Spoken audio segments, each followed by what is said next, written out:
Welcome to Astounding Stories of Space and Time.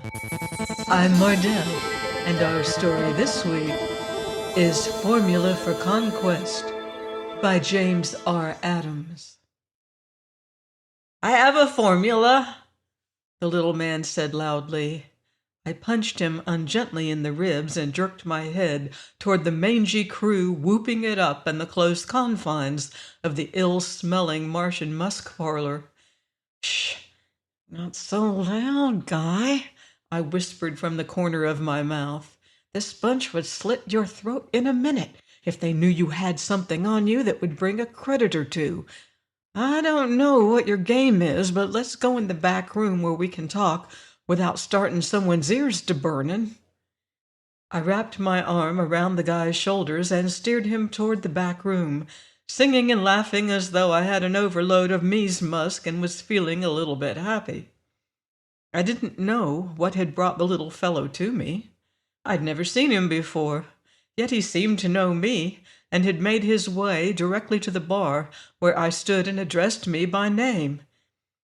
Anybody that knew that much about Todd Mulhane, soldier of fortune, needed looking into, and I was determined to give this mild-mannered shrimp of a man a thorough going over. I bolted the door behind us and seated myself at the table, always kept there for various games of chance. Mousie nervously assumed a seat and sat staring at me, his big milky blue eyes blinking nearsightedly, and a withered vein-covered hand tweaking incessantly at a bedraggled gray mustache. "I'm Professor August Q. Twilken," he essayed. "I have a formula." "And I'm Todd Mulhane, as you seem to know, and I have a couple of great big ears open and waiting. What can I do for you, Twilken?" Twilken's face suddenly became grim, and the milkiness left his eyes a moment to disclose dancing hard lights of determination. "Nothing for me, Mr. Mulhane," he said slowly. "This is for the world. Yes, for 3 worlds." I nodded patiently, thinking maybe I had a nut on my hands. "Of course, Twilken, and just what is it we're going to do for these worlds?" "We're going to save them from the coming interplanetary war," Twilken said forcefully. "Here's the way things stack up. We know Jupiter, Saturn, and Uranus have their armies poised for a quick thrust at the allied worlds, Mars, Earth, and Neptune. But so far they have hesitated, knowing both sides are pretty well matched in strength and fearing the assault might be drawn out in a long, destructive conflict that would gain them nothing. But they won't wait forever, however, and sooner or later they'll find a weakness in the allied world's armor and strike with all the force at their command. Mr. Mulhane, the allied worlds must be the ones to break this deadlock. We must be the ones to gain an edge and strength and force them to disarm or be destroyed by the ruthless machine of the brain behind their mad plot. But I forget. You know all of this, Mr. Mulhane." "Todd's the name," I said absently. "Yes, I know all about Zan the Eighth's scheme to defeat the allied worlds." "So what?" "There's nothing I can do about it. Naturally, being a Martian, I am anxious to see the allied worlds win, but I can't see—" "You're a Martian?" Twilken stared aghast. But you look like an Earthian." "I have many disguises," I smiled, "and many pseudonyms, among them being that of Todd Mulhane. A soldier of fortune such as I must resort to numerous devices to elude his enemies.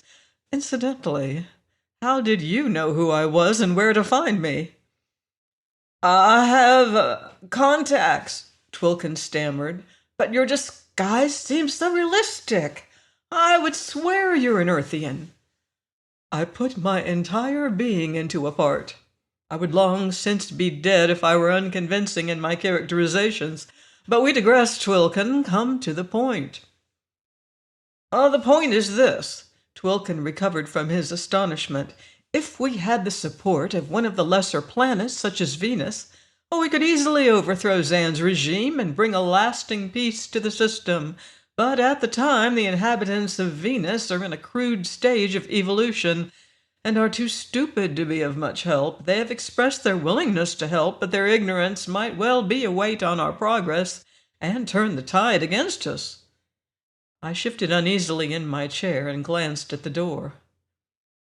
But supposing evolution could be speeded up on Venus, Twilkin continued. Supposing the inhabitants could be developed as much in 2 months as would ordinarily take 1,000 years, they would soon emerge to a state of intelligence as to be of immense value and aid to our cause. And I have something that will do this very thing, Todd. I leaped from my chair and wrenched the door open, just about scaring Professor Twilkin out of a year's growth. A short, fat Jovian fell into the room and lay grinning up from the floor. His pink, shaggy-browed eyes searched our faces briefly, then he arose, bowing deeply. "Gentlemen," he intoned, "I hope I am not intruding. I was leaning wearily against this door, half asleep, and then I suddenly find myself lying there on the floor." He gestured at the bare planks and laughed. It sounded like a snake hissing. "Most clumsy of me." The Jovian's inability to pronounce the letter T made his speech sound like that of a Venusian gunman. I wondered how much he had overheard. The Jovian bowed again, brushing dust from his gleaming spun metal tunic. "I trust I have not inconvenienced you, gentlemen. I must be more careful in the future. I have a nasty habit of falling asleep at other people's doors. Now, if you will excuse me." The Jovian slid through the door and lost himself in the hubbub beyond. I had a hunch we were going to have trouble from him. People just didn't go around falling asleep against strange doors without a purpose. Twilkin had sat all this time, his milky eyes looking about for a hole to crawl into, and his hand clutched his breast as though about to have a heart attack. "Is that your formula?" I indicated his tunic pocket. "Yes! It must never fall into the hands of the Jovians, Todd. Oh, they could make fearful use of it. We must carry out my plan quickly, or that son of a—" Twilkin clapped a hand over his mouth to stifle the strong words he had been about to utter. "That mad devil will warn his consorts, and they'll be after us like hounds. In all fairness, Todd, you must know the Allied Worlds Council is not endorsing my venture.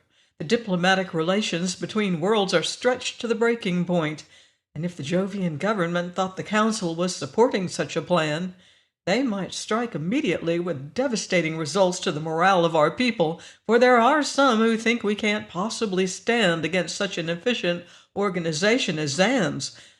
That's why I need you. You have a fast ship. You have courage and brains to carry out my course of action. If I should fall by the wayside, will you help me?" I grinned and hitched up my pants, Earth fashion. "When do we start?"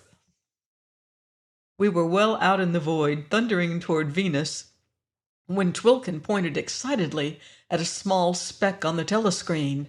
"That's a ship, Todd!" he yelled. "That blasted Jovian's following us!"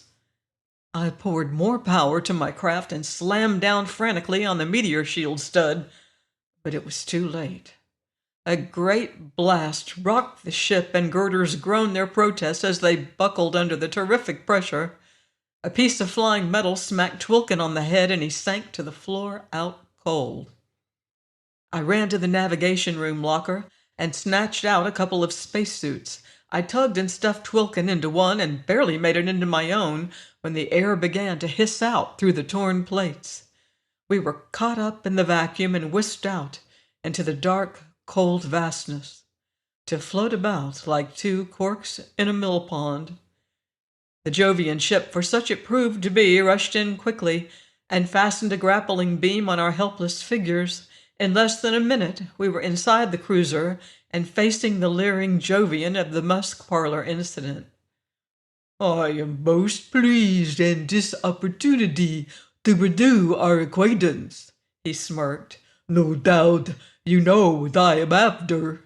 I shall waste no time in playing cat and mouse. Give me the formula, and there shall be no trouble."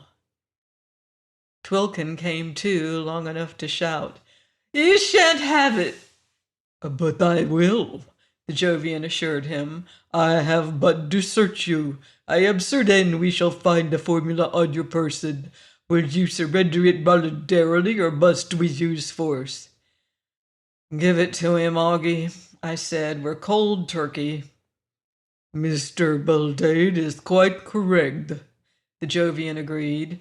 "You have no alternative but to relinquish your secret." Twilkin groaned despairingly and removed his bulger. He dug in his pocket and brought out the formula, somewhat the worse for wear. The Jovian snatched it eagerly and beamed toothily at us, his thin pointed tongue darting like a snake over his bloated lips.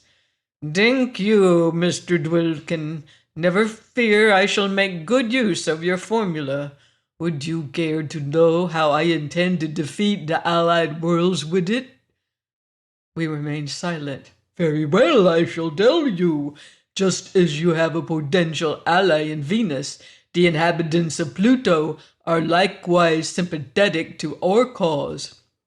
As you know, they long ago reached and passed the point of greatest intelligence, and are slowly reverting to the savage stage from which they evolved. I propose to halt this retrogression with the assistance of Mr. Twilkin's formula, and restore them to their former greatness. They will be thankful to us Jovians, yes, and they will be happy to assist us in our conquest of the allied worlds." You fiend!" Augie spluttered ineffectually. "You're going to use my formula to swing the balance of power in your favor?" "That's right."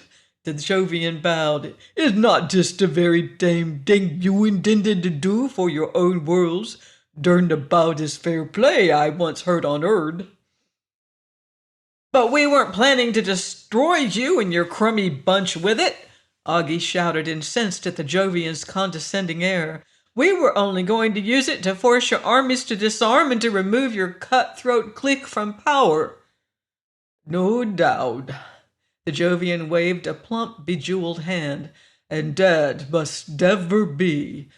Zed III has utmost confidence in my ability as chief of the Jovian secret police. And if I fail, he would surely kill me before retiring into exile. I remember his exact words. 'Mon Pordo, if you betray the trust placed in you, there can be nothing but death as a reward.'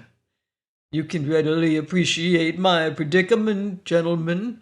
I must give victory to my government, or perish as a result. Naturally, when I overheard your conversation at the Musk parlor, I realized that here was a means to an end." "You're a sly devil, Mon Pardo," I said harshly. "Thank you, Mr. Beltane. That is a necessary evil of my profession. The ship has set the course for Jupiter, and there you will be held prisoners pending the outcome of our experiments with Twilkin's formula." "And then you'll kill us," Augie said hotly. "Perhaps that is for me to decide. You certainly have no choice in the matter. And now," Porto indicated 3 hulking Jovian brutes waiting to pounce on us, "these gentlemen will escort you to your cells. It is regrettable I cannot allow you the run of the ship, but the opportunities thus offered might prove too tempting to resist. I advise you to go quietly, gentlemen." We went quietly. We were placed in adjoining cells, and Twilkin spent his rage in rattling the bars and cursing Mon Pordo for a bloody, ill-spawned, war-mongering idiot. The Jovians paid no attention, however, and Augie soon simmered down to a slow boil, pacing his cage like a trapped animal. We got to talking, and Augie wanted to know all about me and why I had chosen such a career, and did I have any immediate plans for escape. At first, I was reluctant to talk about my life history as a freebooter of space, but Augie was persistent, and I soon broke down. I hardly knew how to start, but the words came easy once I got going. Augie listened attentively, interjecting questions here and there. I am a Martian, I began, but I was reared and educated on Earth, and consequently, I think, act and talk much as an Earthian. I suppose that's the main reason I mostly adopt the role of Todd Mulhane when hiring out my services. My real name doesn't matter, it wouldn't mean anything to you. As to why I became a soldier of fortune, perhaps it's because of an insatiable appetite for adventure I possess, or maybe because I was left an orphan at an early age and just naturally drifted into it. Well, that doesn't matter either. I've put a lot of space behind my tubes in my brief span of years, and seen a lot of things that would make your blood run cold, things I've never talked of before. Nor will I tell of them now, so you can sketch in the details yourself if you care to. I've told all that's worth listening to. We had been conversing in low whispers, and Augie glanced up and down the corridor to make sure no guards were present before voicing his most imperative query. Most interesting, he approved, but surely you have a method of escape plan. We can't just sit here and let these devils go through with their mad deed. I motioned for silence, and Augie subsided, watching my antics with great interest. I placed my hand between two bars and pulled gently, with an even pressure. My companion stared bug-eyed as the hand came loose, exposing a pink tentacle ending in 5 wire-thin appendages. Augie gasped, suddenly remembering his Martian anatomy. Of course, he breathed jubilantly. I'd forgotten. If Porto had realized you were a Martian, he would never have placed you in an uninsulated cell. I laughed. We're not going to escape yet, though, I said softly. It would do no good. Porto would merely recapture us and lock us away in the insulated cargo hold. We wouldn't have a chance then. Oh, what do you plan to do then? Augie asked perplexedly. We'll let them think we're helpless, I explained. They'll go ahead with their scheme, and at the crucial moment, we'll step in and queer the works. I replaced the false hand. How? Augie wanted to know. That, I said, remains to be seen. The pilot brought the cruiser in for a perfect landing, and the unceasing throb of the rocket sputtered, died, and gave way to a loud silence. Mon Porto came down the passageway, flanked on each side by a stony-faced guard. His cruel lips parted in a wide grin as he unlocked our cells and motioned us out. We have arrived, gentlemen, he hissed. I am pleased to note you have made no effort to escape. We shall proceed immediately to the governmental palace, where you will be interned in the underground prison block. You will accompany these men who will lead you to your quarters. The muscle man hustled us from the ship and into a waiting surface car. I had refitted the false hand, fusing the ends of the plastic together with a quick jolt of electricity. The stupid guards didn't expect anything as we roared from Jove City Spaceport, headed for the luxurious palace which housed the high officials of Jovian government. I could have burnt them to a crisp where they sat, but Twilkin was to one side of me, and he would be the first to get it. I decided other avenues of action would present themselves in due time, so I relaxed against the cushions and stared casually out the window, mentally mapping the route we were following to use as reference in our coming escape. Twilkin sat dejectedly, his milky eyes playing tag with a small insect beating frantically against the window. I felt a strange kinship for this mild little man. He was so darn concerned over our plight, so terribly anxious to regain the formula he had labored long and hard to perfect. I wasn't so worried about our present unfavorable circumstances as he, having built up an immunity to such misfortunes in my past escapades. Nevertheless, my brain was working overtime, seeking a way to circumvent the Jovian plot once we had escaped. We break to a halt in the palace courtyard, and the two ugly Jovians prodded us toward a massive solid steel door. The damp moss-covered tunnel through which we passed ran deep under the palace, and row after row of tiny unlighted cells lined each side. Many of them were occupied, and I didn't care to look twice at the wild-eyed, disease-racked bodies of Nan's victims. There was a hopeless look on those hollow-cheeked faces, a blank, why-go-on-fighting stare in the eyes of the more sane, the ones who hadn't been there very long yet. The cells were wet and filth-littered, and the suffocating stench of the place was so dense you could almost see it. We were more fortunate in the matter of living conditions. The cell in which we were placed was large, tolerably dry, and was supplied with a couple of candles for illumination. Still, the unrelenting smell and the tortured moans of the prisoners was enough to drive a man mad. "Porto wants to keep you alive a while," one of the guards explained, referring to the clean cell. "If this formula doesn't show results, it's going to be too bad for you fellows. Porto don't like to be dampered with, so if all this is just a trick, look out." The Jovian slammed the door, and the pair went off down the tunnel, echoes of their laughter rolling back to bounce gleefully through the cells, plucking one more anguished groan from the lips of the half-dead men within. The old-fashioned wax candles were relics of a long-gone day and age, manufactured solely for ornamentation. But some scientist had whiled away a few idle hours by adding a couple of new features. Augie removed the cap from the wick of one, and it burst into a brilliant, unflickering flame. Even it was far superior to the crude electric lighting of the ancients. "What now?" Augie asked.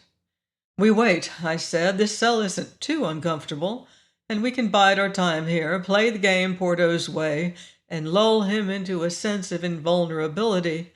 Things may come to a head sooner than you think, and you can bet we'll be in there fighting at the end." Augie's eyes flamed and his face screwed into a mask of hate. "I despise that tyrant Porto," he breathed soulfully. "Damn him, if I may use such a vulgar term." I glanced about the cell and located a musty, well-worn cot. It was the only one the room contained, so it was the floor for one of us.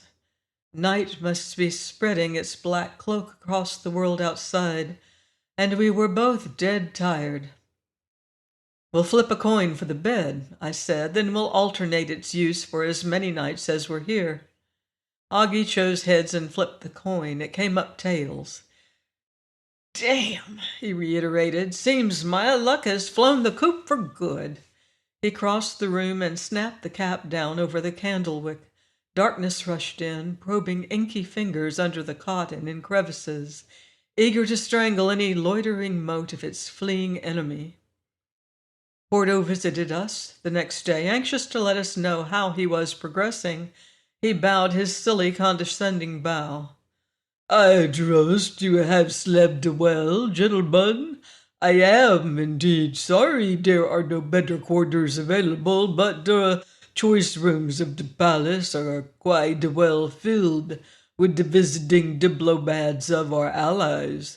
Incidentally, the Plutonians have also arrived for the experiment." "You mean you're going to conduct the experiment right here, on Jupiter?" Augie exclaimed wide-eyed. "That is precisely what I mean," the Jovian bit out. "Do you object?" Augie was too confused to offer a reply. He just stood staring at Porto, tiny beads of sweat popping out on his forehead. "You will ask why," Porto divined. and I can see no danger in telling you. We have got to test the formula first on a selected few individuals from Pluto. Accordingly, the 25 most highly advanced intellects of Pluto have been brought here to the palace and will undergo the speeded up evolution process. In this way, we may make advanced contact with the enlightened Plutonians before evolving the masses and make a pact with them, pledging their planet's aid in our project. Then the millions of others will receive the treatment, and we will be ready to act. We are not too stupid to realize the evolved creatures might possess animosity toward our purpose. Thus, in our first experiment, we are evolving no more than can be easily eliminated should they prove hostile. The formula is even now being prepared and will be applied immediately. According to Mr. Dwelkin's data, the process should be complete in 2 months at the most. It is pleasant to contemplate, isn't it, gentlemen? It will never work, Augie shrieked. Your plan is utterly mad. It better work, Porto said significantly. I'm afraid I shall be forced to administer drastic punishment to those who have thus wasted my time. Good day, gentlemen. We watched the receding figures through the bars, and when Porto was out of sight, Augie said through grim lips, I don't like it, Todd. He's hitting into something he can't handle. The 5th day of our confinement, Augie did something that almost put the fat in the fire. A guard brought our food and water each day and would dawdle a while in the cell, heaping salt on our wounds by informing us of how well the experiment was going forward. This day, he was exceptionally boastful, and Augie was feeling particularly testy about the whole thing. The Jovian had explained in much detail how you could actually see the Plutonians evolving as the formula took effect. His eyes bugged in awe as he told how the skin and flesh stretched and twisted on the skeletons, forming itself into new substance. As he turned to leave, smug in the knowledge he had paved the way for a sleepless night, Augie jumped from the cot and hissed after him. Ms. Muti! The guard whirled, eyes blazing. The Jovians were extremely sensitive about their vocal defect that made forming the letter T physically impossible. Augie's hot expletive was the equivalent of telling Porto's underling he was too dumb to pronounce the sound. The enraged dupe leaped at Augie, snarling fiercely. The two went down in a tangle, flying arms and legs, the Jovian pouring sledgehammer blows into Augie's midriff, blows that were meant to kill. He wore no gun, or he would have used it. The Jovians were giving us no opportunity at escape. I jumped into the fray, knowing if I didn't intercede in Augie's behalf, the guard would maul him into a bloody pulp. The Jovian turned on me and closed in, fists flailing and teeth gritting in fury at my interruption. I sidestepped his wild body punch and heard bone crunch as I caught his chin on a well-timed uppercut. The guard screamed, blood dripping from his torn lips, and Augie came in triumphantly from behind, raining mincy bird-like blows on his head. It didn't last long. The other guards, attracted by the clamorous uproar, came on the run and quickly subdued us with clubbed flame pistols. Our badly beaten opponent was dragged from the room, uttering garbled, vengeful threats, and we were left to lick our wounds. You shouldn't have done that, I mildly reproached Augie. I was mad. He thrust out a stubborn chin. They're stirring up a hornet's nest, Todd, and I won't be responsible for what happens. My formula was meant to be used on the native worlds of the subjects. And there's no telling what kind of monstrosities they may evolve by not following the natural laws embodied in it. The resultant organisms may be intelligent, yes, but Augie broke off, tenderly fingering a swollen eye and munching thoughtfully on his lower lip. He was sure down in the dumps all right, and I couldn't blame him. We were in a hell of a mess, putting it mildly. 3 worlds to save, and we couldn't even save ourselves. We spent 2 full months in the dungeon. I fretted away the last 30 nights on the floor, since contact with the cold stone had goaded Augie's rheumatism into full flare. News leaked in now and then, and on the 62nd day, our guard disclosed the experiment had been completed, and the high officials of Jupiter and its cohorts would meet that very day with the evolved Plutonians in the Grand Assembly Hall of the palace to form a pact that would seal the fate of the allied worlds. Now is the time, Augie, I whispered excitedly. Augie was electrified into action. He backed off in a corner and pulled the cot down over him. There would be tremendous heat. I placed one hand under a foot and heaved up. The false hand remained on the floor, leaving my prehensile tentacle free to act. I strode to the door and glanced up and down the tunnel.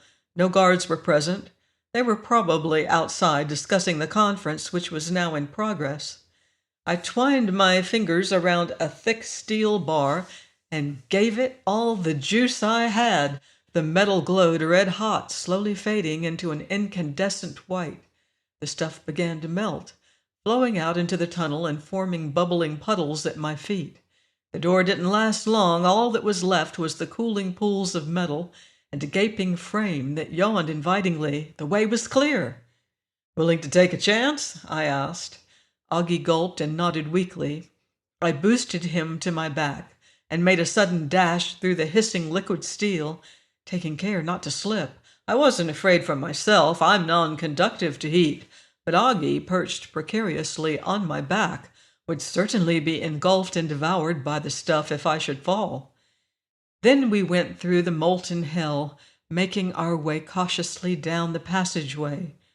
Pitiful moans assailed our ears.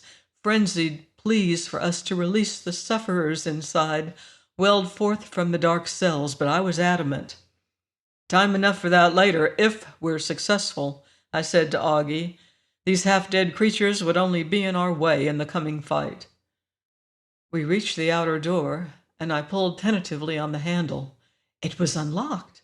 Apparently the guards thought the thick cell doors were enough protection against escape, and hadn't bothered to fasten this one. Anyway, they would return soon. "You wait here," I whispered to Augie.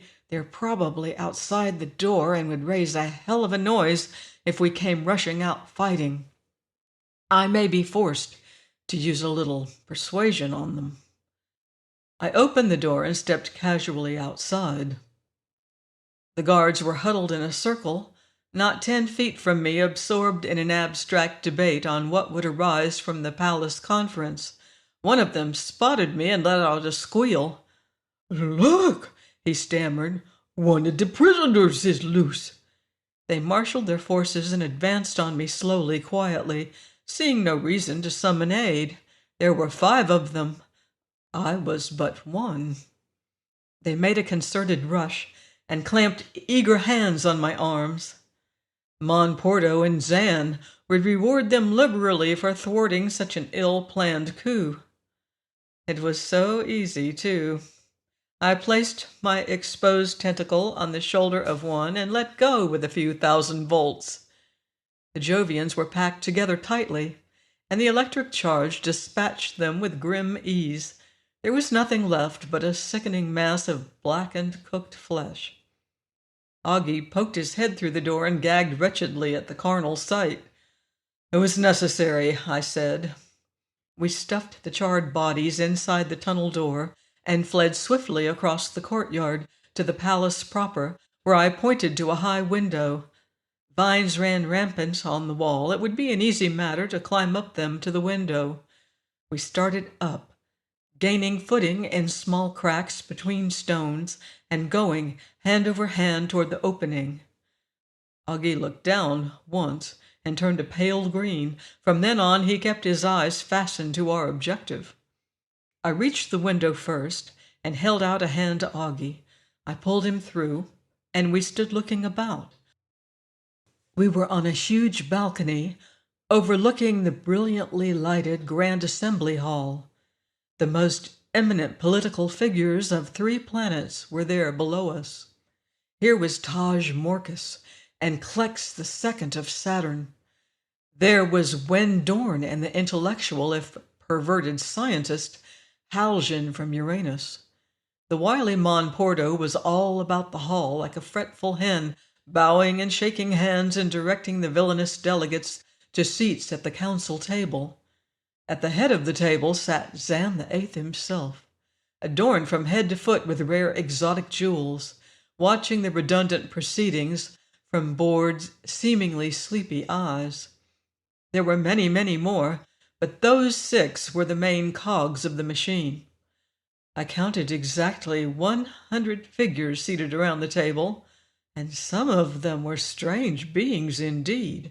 I knew immediately that these were the evolved Plutonians. There were 25 of them, ranged along one side of the immense table, fidgeting uncomfortably under the concentrated attention of their hosts. There was something odd about those creatures, although I couldn't say just what. Certainly their color was strange, a sick yellowish white. But that wasn't what bothered me. I could tell by their actions they were rational, thinking beings. It was something about their flesh that had me going. Augie solved the problem with his next words. My lord, he whispered loudly, those creatures are composed almost entirely of an impure form of calcium carbonate. I thought something like this would happen. Away from the native world, the Plutonian process of evolution was torn between its natural tendencies and the contradictory characteristics of its new environment. This is the result. It was then I knew what we must do. We went over the plan hurriedly, yet making sure there were no flaws. Down below, Mon Porto was beginning a speech. He stood at the table importantly, white teeth flashing against the purple background of his corpulent lips. "Gentlemen," he began blandly, as if that was the only form of address he knew, "I have the unequaled honor of presenting to you a most marvelous revelation. I have the privilege of making known to you that which has been kept secret from your eyes, that which we have often hinted at in past due months, but have not yet divulged. Once I've made this great disclosure, you will realize victory is within our grasp, just as our enemies will realize further resistance is entirely futile and will abandon their idealistic cause. He rambled on like that for half an hour, finally getting around to introducing the Plutonians. Things moved more swiftly then. The Plutonians were just the least bit reluctant to form an alliance, and the experienced diplomats argued, pleaded, thrust and parried, and generally browbeat them into a decision. The confident delegates finally withdrew to other parts of the palace to give the beleaguered Plutonians a chance to think it over in private. This was what I had been counting on, and we took quick advantage of the situation.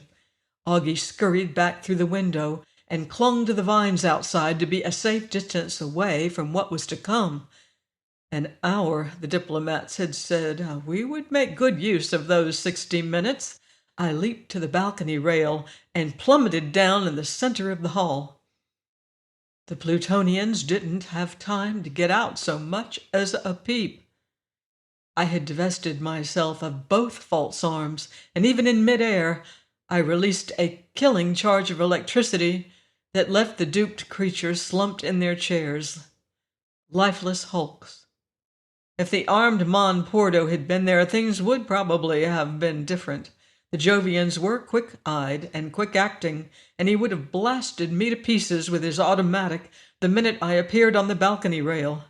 That's why I couldn't risk it before. I didn't want Augie facing the devils alone.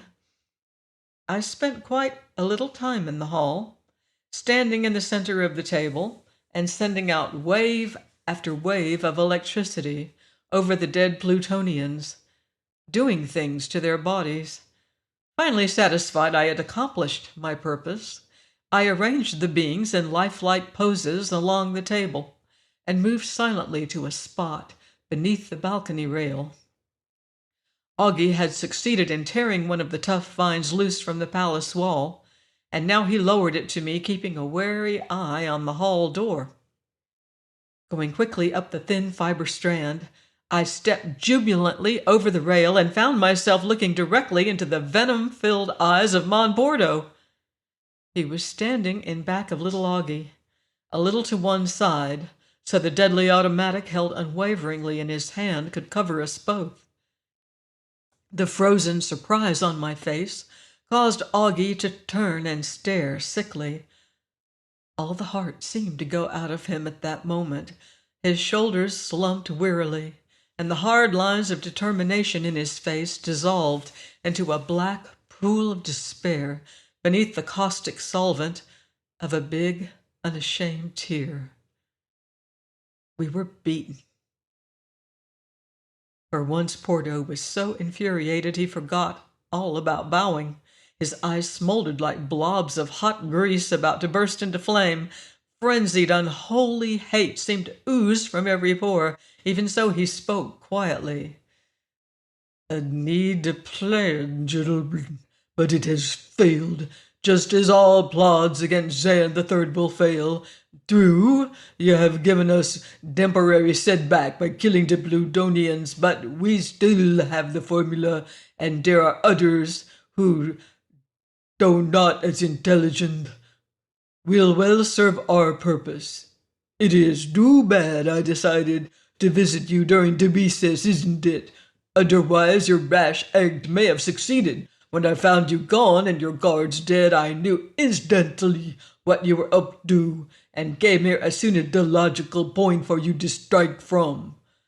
I'm sorry, gentlemen, but you are too dangerous to be allowed to live, so I must eliminate you." Porto raised the gun and his finger tightened on the firing stud. This was it.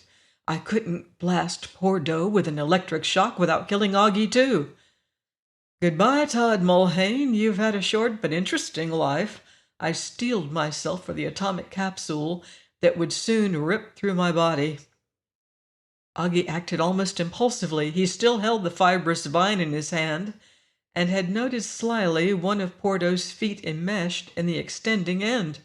He lunged suddenly backward, and Porto came down hard on the balcony floor. Instantly we were on him, clawing, punching, making a desperate bid for the automatic. Porto tried to scream, and Augie planted a solid kick in his belly. The Jovian suddenly decided he didn't want to scream, maybe because there wasn't any air left in him to yell with. I whipped a tentacle about the fat throat and began tightening my muscles ruthlessly. Porto's eyes bugged hideously, and the wind whistled through his teeth in a vain effort to enter his lungs. Sure, we were 2-on-1, but fair play didn't enter the picture. We were fighting to save 3 worlds, and Zan and his henchmen had used the same tactics in their blood-drenched rise to power.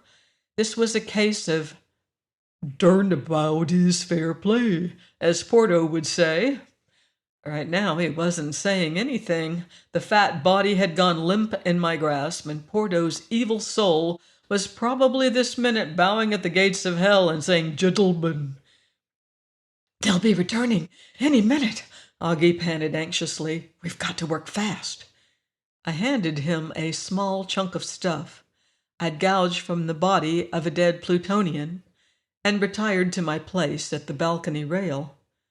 Augie took the stuff gingerly and placed it on the flat, upturned butt of Porto's automatic. He crossed the slanting balcony to a point where the ceiling almost met the floor and waited there breathlessly. A network of pipes ran across that ceiling, pipes that contained water. This part of the palace was much the same as it had been many years ago when the first Jovian dictator had met with his underlings here in the assembly hall and formed the policies of government that had laid the groundwork for eventual system domination. The Jovians entertained a sentimental attachment to this outmoded room and wouldn't think of modernizing it except for inconsequential details such as lighting. Even the ancient automatic sprinkler system remained.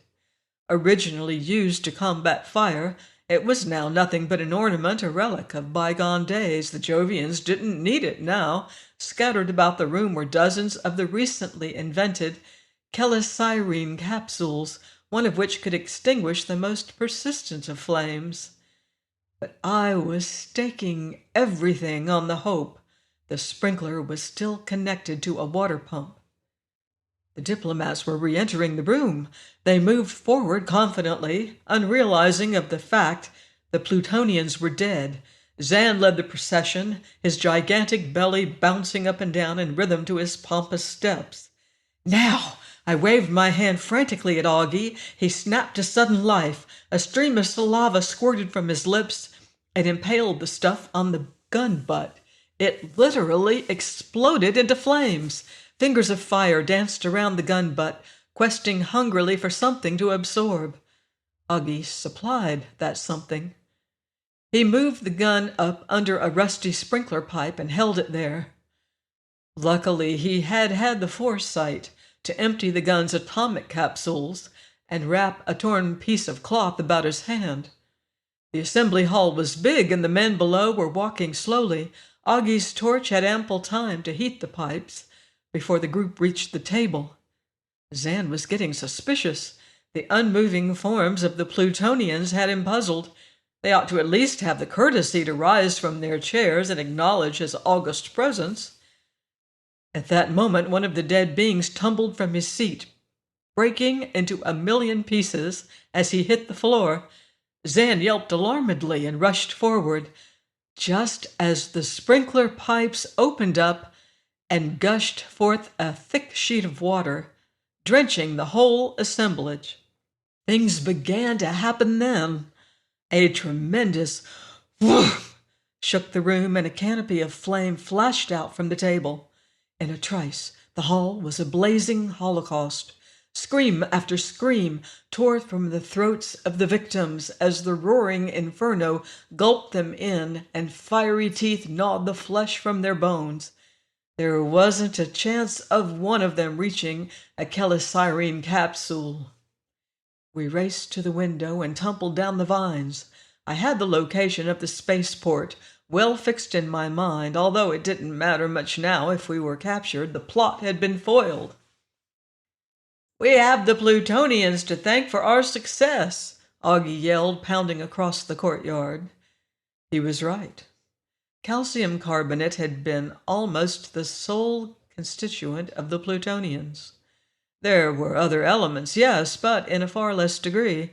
Using electricity for heat, I had simply converted that impure carbonate into a crude form of calcium oxide.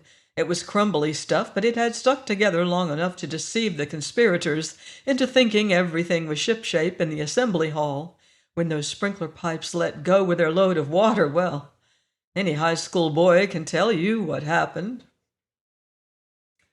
"What about those devils in the dungeon, Todd?" Augie had to shout to make himself heard above the turmoil. Guards were running for the palace, intent on saving their ruler. Screaming court ladies were dropping from windows, enveloped in clouds of dense black smoke. I knew the chelicyrene capsules had long since burst and put out the flames, but not before they had done their grisly job. "They'll be released when the Jovians find their government has collapsed about them," I flung back. "We've got to get away from here before these people come out of their daze." That sounds cowardly, but to me it was prudence. We found a surface car and sped for the Jove City spaceport. It was deserted. Everybody had been drawn to the palace by the frantic emergency calls of the Jovian secret police. We scrambled into a small private cruiser and soon were far out in space, making for Earth. In a way, I'm glad the formula was lost, Augie said reflectively. I can't reconstruct it from memory, too complicated. I don't think I would anyway, seeing what havoc it can cause. I nodded, setting the automatic control and relaxing in the bucket seat. Todd Mulhane had pulled through one more scrape. Two, Augie continued, there would be no need of it now. Our enemies will be practically helpless now their leaders are dead, and we can easily force them to capitulate. The Jovians and their allies should welcome a democratic government after so many years of tyranny. Incidentally, Todd, where do you go from here? I grinned at Augie and lit a tobacco tube. I haven't any plans, Augie, but you can bet I'll not sit home knitting. There are universes unknown and unexplored, planets and strange life forms waiting to be discovered, the mysteries of time and space, a riddle yet to be solved. Join me next week for another exciting adventure on astounding stories of space and time. Until then, watch the skies.